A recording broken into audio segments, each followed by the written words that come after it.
नमस्कार, जान्हवी किचनमध्ये आपलं मनपूर्वक स्वागत। आज मी नाश्त्यासाठी पास्ता बनवणार आहे।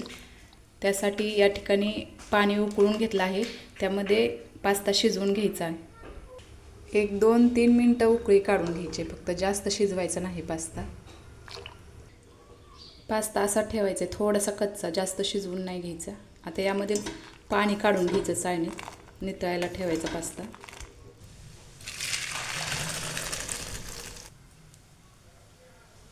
पास्ता बनवण्यासाठी लागणारे साहित्य आहे: हिरवी मिरची, कोथिंबीर, लसूण काप, कांदा 1, टोमॅटो, अद्रक काप आणि पास्ता मसाला।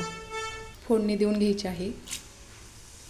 लसूण काप, अद्रक, हिरवी मिरची, कांदा भाजून घ्यायचा आहे लालसर। कांदा छान परतला आहे, आता यामध्ये टोमॅटो टाकून घेऊयात। कांदा टोमॅटो छान परतला आहे, आता यामध्ये टोमॅटो सॉस टाकून घेणार आहे।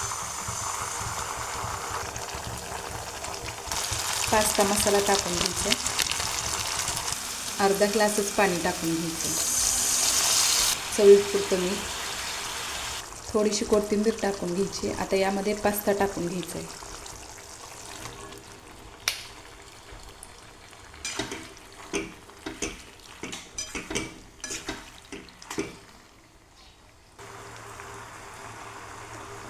एक 2-3 मिनिटं वाफलून घ्यायचा आहे पास्ता।